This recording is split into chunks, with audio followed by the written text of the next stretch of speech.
Commander Elena Zhao stood motionless on the bridge of the massive colony ship Mnemosyne *. Through the large view screen, she stared at what remained of Earth, now just rocks and debris floating around a dying sun. Her dark eyes reflected the scattered light of what was once humanity's birthplace. "We're home," she whispered, though this place had never been her home. None of the crew had ever set foot on Earth. They were the children of the survivors, born among the stars. Behind her, the bridge crew worked in silence. They all felt the weight of this moment.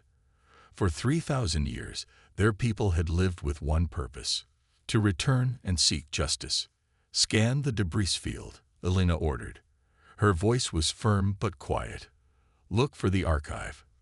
Science Officer Kavan nodded and directed the ship's sensors toward the asteroid belt that was once Earth. His fingers moved quickly over the control panel.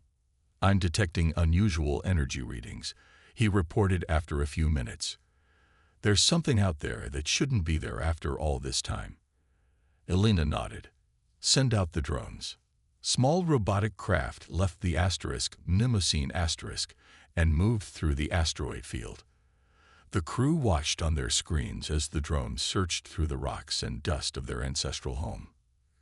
"Commander," called Cave, excitement in his voice. "We found something. It's giving off a quantum signature." The main screen showed a small dark object floating among the rocks. It didn't look special, but the energy coming from it was unlike anything natural. "That's it," Elena said, her heart beating faster. "The last archive. Bring it in." Hours later, Elena stood in a secure room deep inside the ship.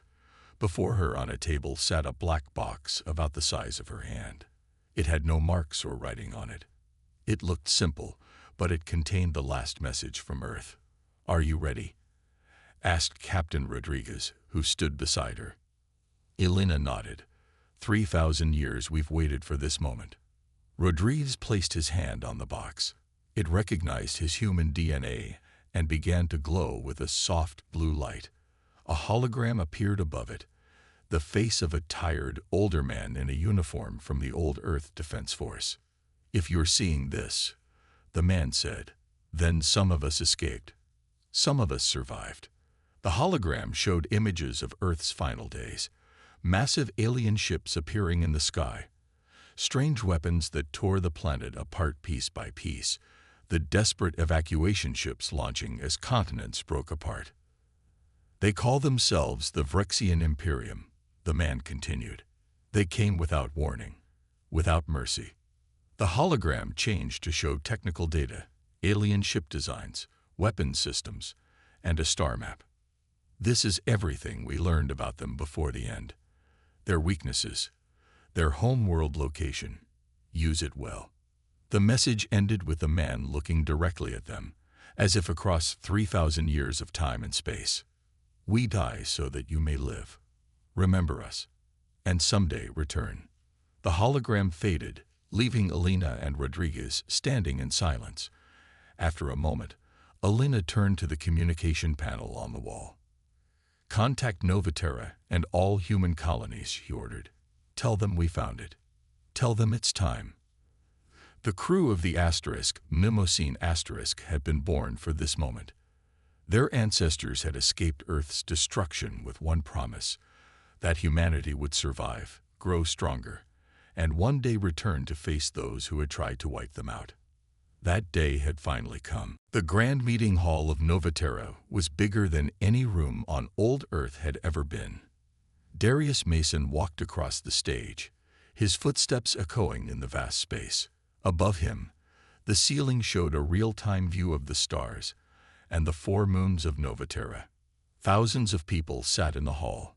Millions more watched through screens across 17 human colony worlds, all waiting to hear what Darius, the leader of the Human Council, had to say. "People of the human colonies," Darius began, his voice strong and clear. 3 days ago, the Mnemosyne * returned from old Earth with the last archive. A murmur passed through the crowd. Everyone knew what that meant. For 3,000 years, humans had told their children the same story. Earth was destroyed. But before the end, a final message was hidden among the ruins, a message that would help them fight back someday. Now we know the truth, Darius continued.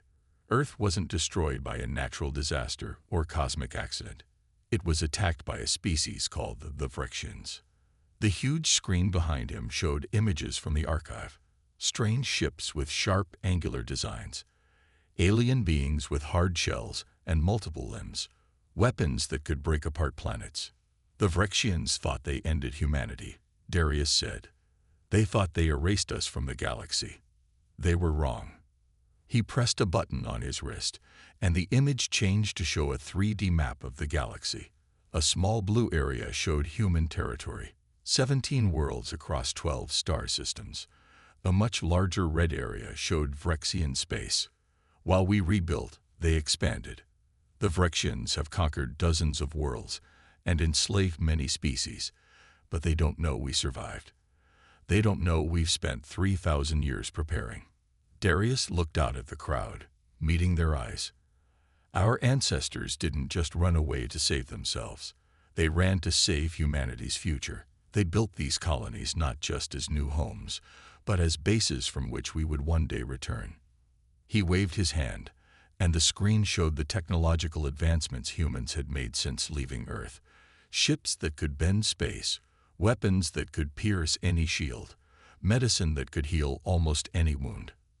The last archive contains the location of the Vrexian homeworld, Darius said, and we now have the means to reach it. A woman stood up from the front row. Admiral Chen of the Defense Fleet. The fleet is ready, she announced. 200 warships, 50,000 soldiers. The best technology we've ever built. Darius nodded to her, then turned back to the crowd. 3,000 years ago, the Vrexians tried to wipe us out. They failed. We survived. We grew stronger. We remembered. The hall was completely silent now. Every person hung on his words. Tomorrow, the first fleet leaves for Vrexian space. This isn't just about revenge. It's about justice, for Earth, for our ancestors, and for all the other worlds the Vrexians have destroyed. Darius raised his fist. The time has come. Humanity is returning to the stars not as refugees, but as avengers. The Vrexians thought they ended our story. Now they'll learn it was just beginning. The crowd rose to their feet, cheering. The sound echoed through the hall and across the colony worlds. After 3,000 years of waiting, humanity was finally ready to strike back. Captain Wei Chen sat very still in the command chair of the Phantom Asterisk. His ship was special. It could hide from any sensors. For 6 months, the Phantom Asterisk had been traveling along the edge of Vrexian space, watching and learning. Another mining operation, said Maya Okafor, his second in command. She pointed to the screen showing a green planet being torn apart by massive Vrexian machines. Wei nodded, his face grim. That's the 5th world we've seen them destroying. The Phantom Asterisk was smaller than most ships in the human fleet, but it had the most advanced technology. Its hull absorbed light instead of reflecting it. Its engines left no heat trail. It was invisible to the Vrexians, allowing Wei and his crew to study the enemy up close. They follow the same pattern, Maya said, making notes on her tablet. They find a living world, remove anything valuable, then move on. They don't care what happens to the planet afterward. We looked at the data they had collected, and they're moving in a specific direction.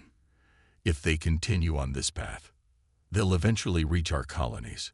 Maya finished his thought. The crew of the Phantom Asterisk had learned many things about the Vrexians. They were not just conquerors, they were consumers. They used up worlds and discarded them. Their empire had grown much larger than humans had expected.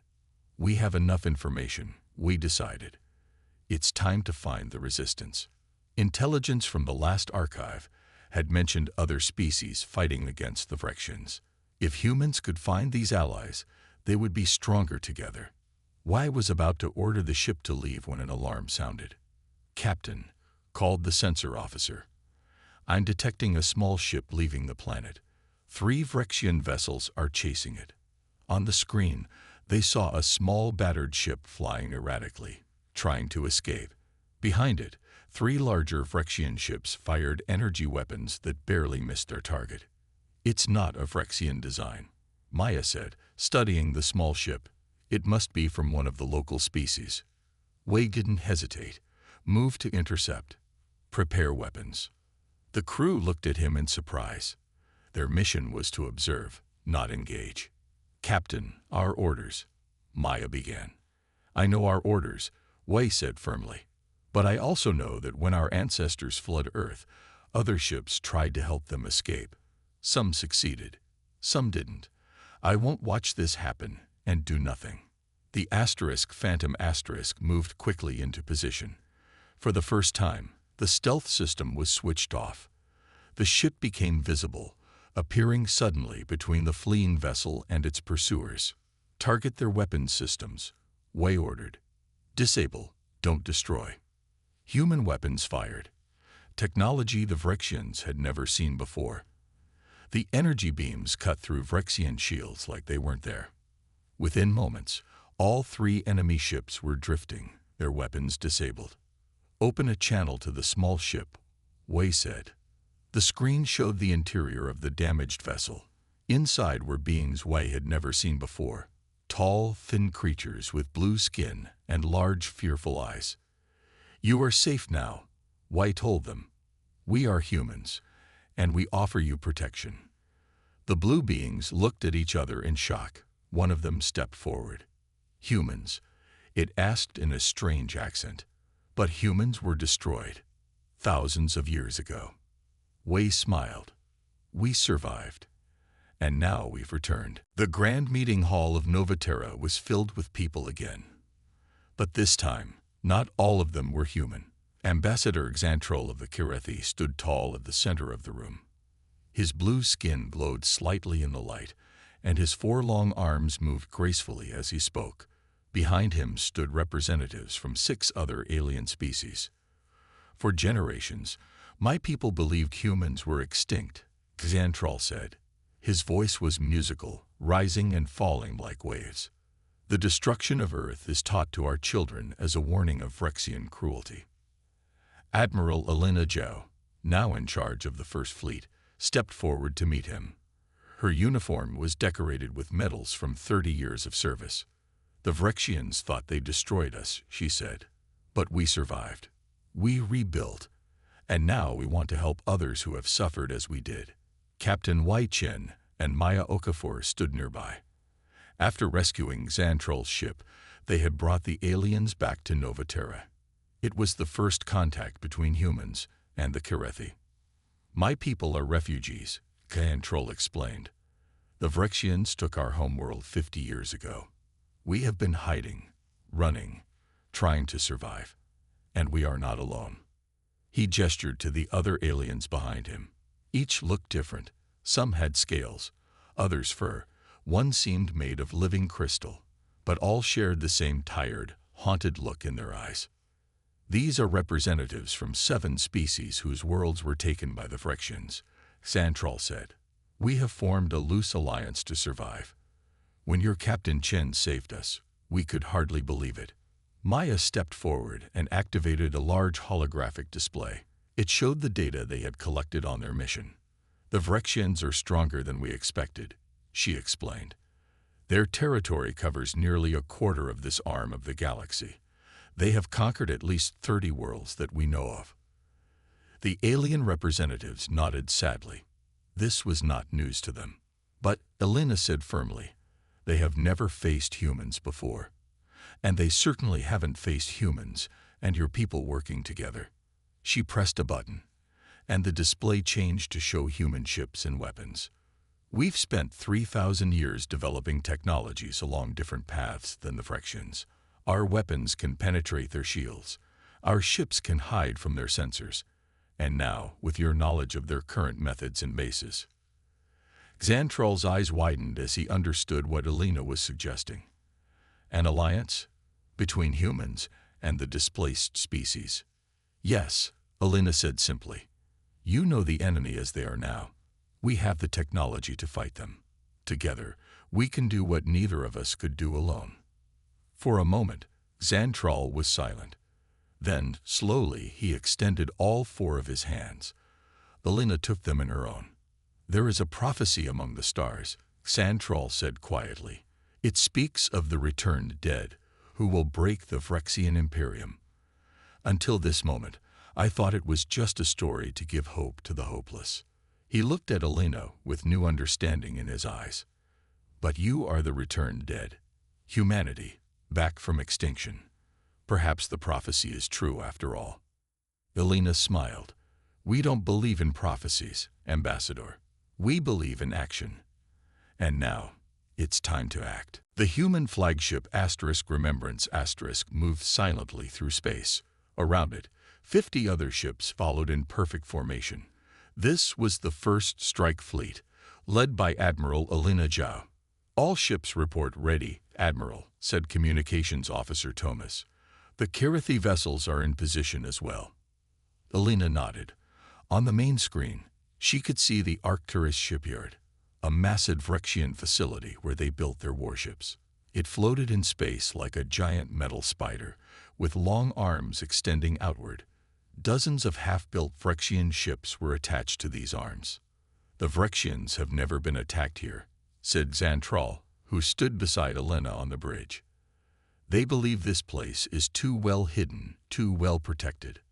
"They're about to learn differently," Alina replied. She pressed a button on her command chair.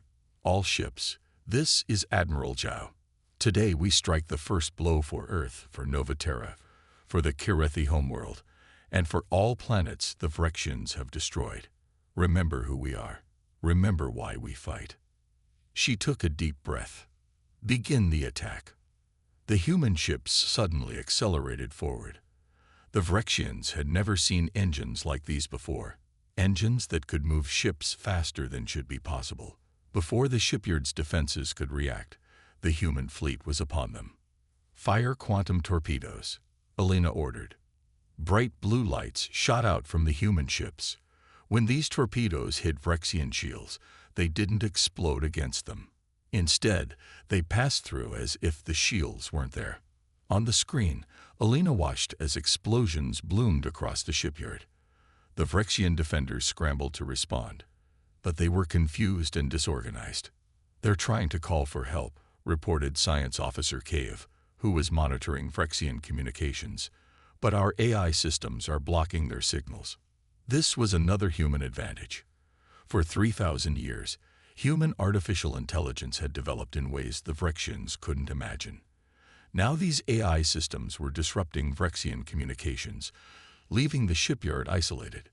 "Kirathi strike teams are away," Maya reported from her station. The Kirathi knew Phyrexian technology better than anyone, and their small, fast ships were now docking with the shipyard to attack from within. The battle was swift and one-sided. Within an hour, the massive shipyard was crippled. Phyrexian ships either surrendered or tried to flee, only to be captured by waiting human vessels. "Admiral," called Thomas, "the mining colony nearby. There are thousands of prisoners there, slaves from many species." Alina's eyes hardened. "Send the second wave. Free them all." Later, as the freed prisoners were being brought aboard human ships, a captured Phyrexian commander was brought to the bridge. It was the first time Alina had seen one up close, taller than a human, with a hard, shiny exoskeleton and multiple small eyes that clicked and whirred as they focused. "Impossible," the Phyrexian said through a translator. Its voice sounded like grinding metal. Humanity was erased from the galaxy. The Imperator decreed it. Alina stepped close to the alien. "We survived," she said simply. "And we remembered." News of the victory spread quickly through the secret communication network the Alliance had established. On dozens of occupied worlds, hope began to grow. The Phyrexians, who had never known defeat, had been beaten decisively. The empire that had stood unchallenged for 5,000 years had finally met its match. News of the Arcturus shipyard's destruction spread across the galaxy like wildfire. For the first time in 5,000 years, the Phyrexian Imperium had been defeated in battle. On 17 occupied worlds, The people who had lived under Phyrexian control for generations looked up at the stars with new hope. Hidden resistance groups that had been waiting for this moment sprang into action. The carefully planned rebellions all began on the same day. On the planet Krell, workers in the massive mines threw down their tools and turned on their guards. On Taylor, the native reptilian people emerged from their hidden cities to attack Phyrexian bases. On world after world, the slaves and the conquered rose up against their masters. Back on Novaterra, Science Director Cave worked day and night in his laboratory. Screens and holographic displays surrounded him, all showing Phyrexian communication patterns. "I found something," he told Admiral Zhao when she visited his lab. "The Phyrexians don't think like we do. They operate as a hive mind, connected to each other." He showed her a diagram of light paths connecting across space. Every Phyrexian is linked to others in a network. Lower ranks are connected to commanders, who connect to governors, all the way up to their imperator on their homeworld. Elena studied the diagram. "What does this mean for us?" Cavis smiled. "It means that every time we defeat them, we don't just win that battle. We disrupt their entire thinking process. Their hive mind is breaking down, causing them to make mistakes." Meanwhile, the Alliance fleet pushed deeper into Phyrexian space. At each conquered world, they left behind defensive systems and medical equipment to help the freed people. On the bridge of the Remembrance Asterisk, Elena studied the battle reports. The Alliance had won 37 engagements in the past month, but the Phyrexians were adapting. "They're bringing out their big weapons," Maya reported. "The planet killers." These were the same weapons that had destroyed Earth 3,000 years ago. Massive ships with beams that could crack a planet apart. "They've sent one to attack Novaterra," Maya continued. "They think if they destroy our homeworld, we'll give up, just like they did to Earth." Elena's eyes flashed with anger, but her voice remained calm. "They've learned nothing in 3,000 years." The largest human ship, the Guardian moved to intercept the Phyrexian planet killer before it could reach Novaterra. It was commanded by Captain Wei Chen, now a veteran of dozens of battles. When the Phyrexian ship fired its planet-cracking beam at the Guardian something unexpected happened. The human ship's hull began to glow. Special panels designed by Science Director Cave activated. The beam didn't destroy the Guardian. Instead, the energy was captured, redirected, and sent back at the Phyrexian ship. The massive planet killer exploded in a flash of light that could be seen across 3 star systems. 1/3 of the Phyrexian fleet was destroyed in that single moment. On their homeworld, the Phyrexian Imperator felt the deaths of thousands of connected minds all at once. For the first time in its long life, the Imperator felt something new. Fear. The species that was supposed to have been destroyed 3,000 years ago had returned, and they had brought vengeance with them. After months of battles, the Alliance fleet reached the edge of the Phyrexian home system. Through the view screen of the Remembrance Asterisk, Admiral Elena Zhou studied their final target. The Phyrexian homeworld wasn't a natural planet. It was a massive structure built around a red giant star. 12 artificial worlds connected by glowing energy bridges formed a ring around the sun. This was the heart of the empire that had destroyed Earth and countless other planets. "Their defenses are stronger than anything we've seen," Maya reported. She had taken command of the stealth ship Phantom after Captain Wei Chen was badly injured in the Battle of Deneb. Elena nodded. "We need to know more before we attack. Can you get closer?" "We'll try," Maya said. The Phantom can slip past their outer sensors, but it will be dangerous. For 3 days, Maya and her crew guided the Phantom through Phyrexian defenses. Their ship moved invisibly between enemy patrols, gathering information about the artificial worlds. What they found shocked them. "Admiral," Maya reported when she returned. Her face was pale, her eyes haunted. "The Phyrexians. They don't build their technology. They grow it." She showed Elena the images they had captured. Inside the central command world, Vast chambers were filled with biological material, living tissue, connected to machines. They harvest nervous systems from the species they conquer, Maya explained. They use them to power their computers, their ships, everything. Science Director Kava studied the data with growing horror. This explains their hive mind structure. Their entire civilization is built on stolen biological components. But the worst discovery was yet to come. We found something else, Maya said, her voice breaking. She showed them an image of a special chamber at the center of the command world. They have humans there, original humans from Earth. The room fell silent. Elena stepped closer to see the images. In a large stasis chamber floated hundreds of human brains, still alive after 3,000 years. Wires and tubes connected them to the Phyrexian network. Before they destroyed Earth, they took samples, Maya said quietly. They've been using human brains as processing nodes in their central intelligence system. Elena's hands clenched into fists. Her face showed no emotion, but her eyes burned with cold fury. How many? She asked. At least 300, Maya replied. And they're conscious. Admiral, they've been aware all this time. The other officers in the room looked sick. 3,000 years of consciousness while being used as living computers. It was a fate worse than death. We have to destroy the Phyrexian homeworld, one of the officers said. It's the only way to end this. Elena shook her head slowly. No, we don't abandon our people. Not ever. She turned to Science Director Cave. Find a way to save them. Find a way to free those human minds.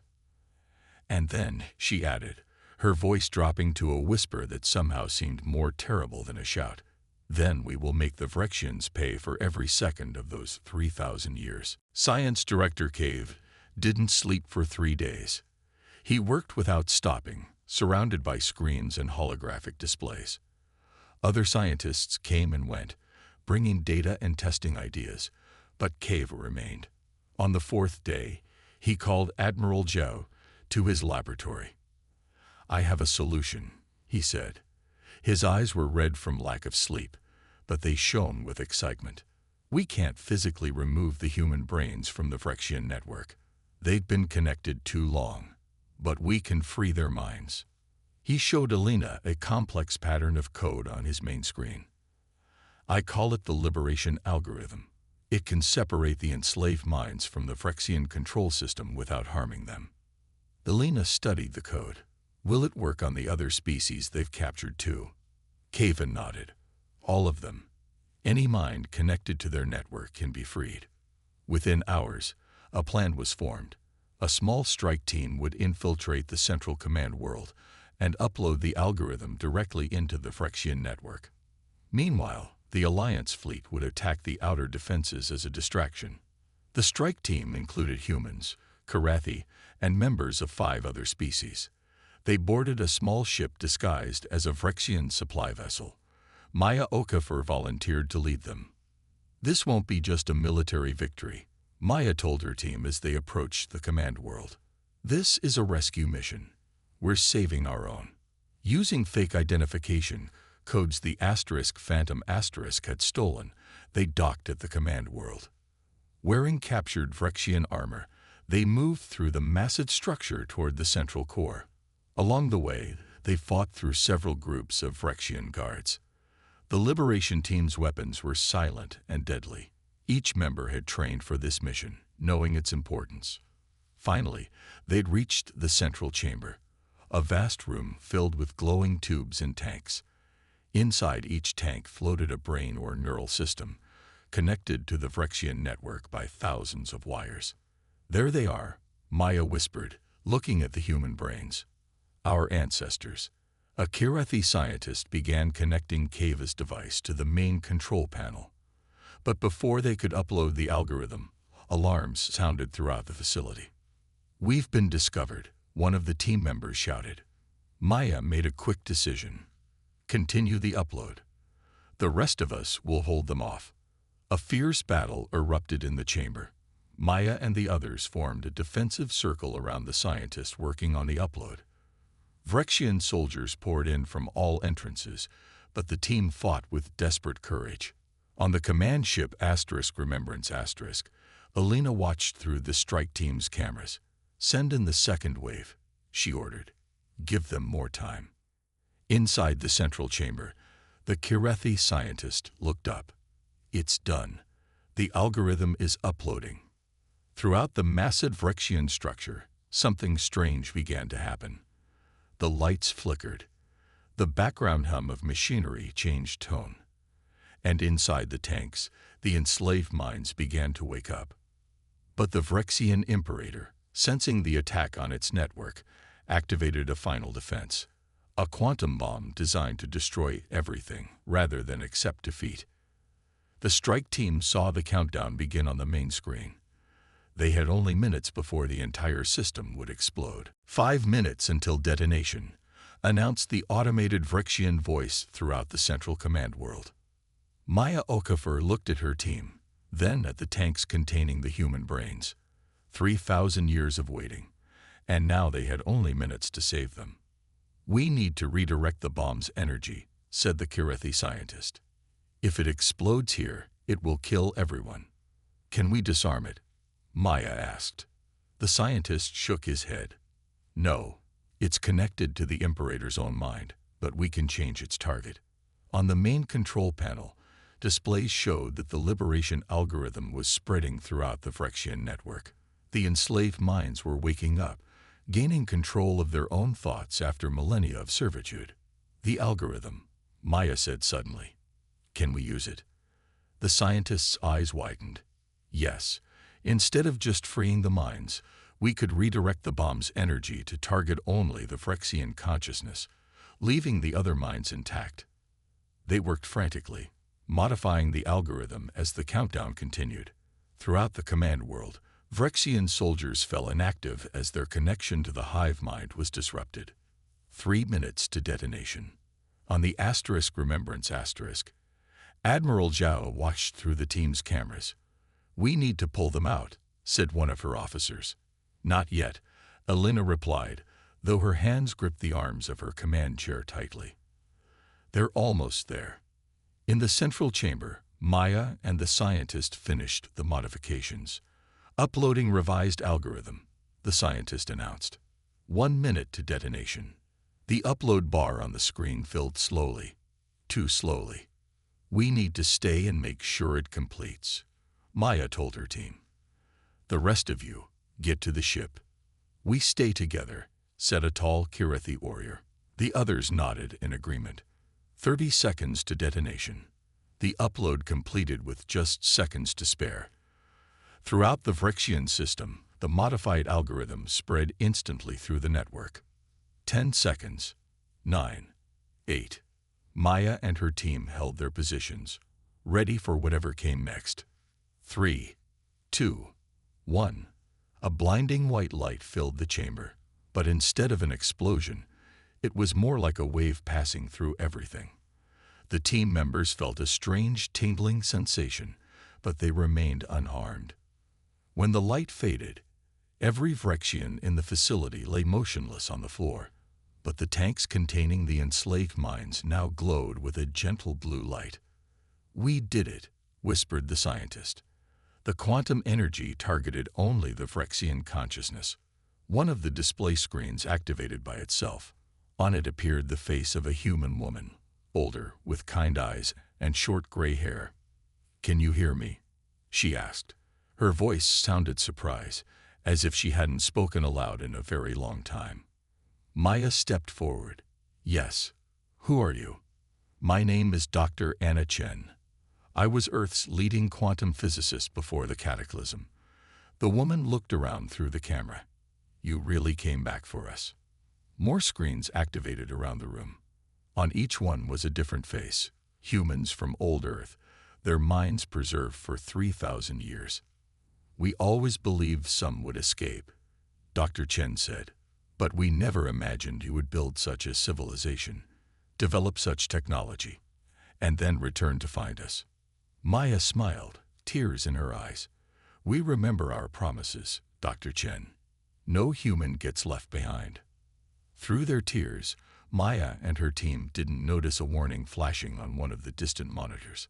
Something massive had been detected at the edge of the galaxy, something moving steadily in their direction. 1 year after the fall of the Vrexian Imperium, representatives from 43 different species gathered on Nova Terra. The Grand Meeting Hall had been expanded to accommodate them all.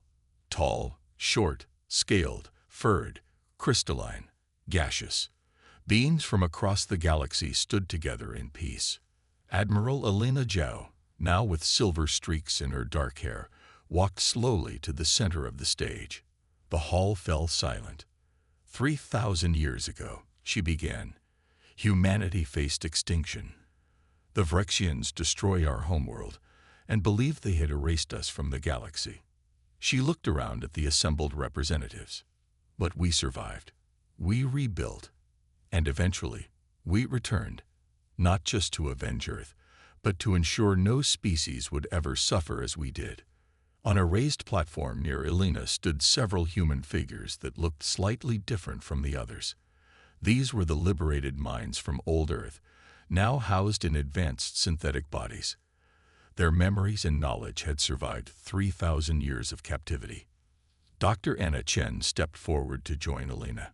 Though her body was new, her eyes held the wisdom of ancient Earth. During our long imprisonment, we witnessed many terrible things, Dr. Chen said. The Vrexians conquered world after world, enslaved species after species. But we also saw resistance, courage, and hope.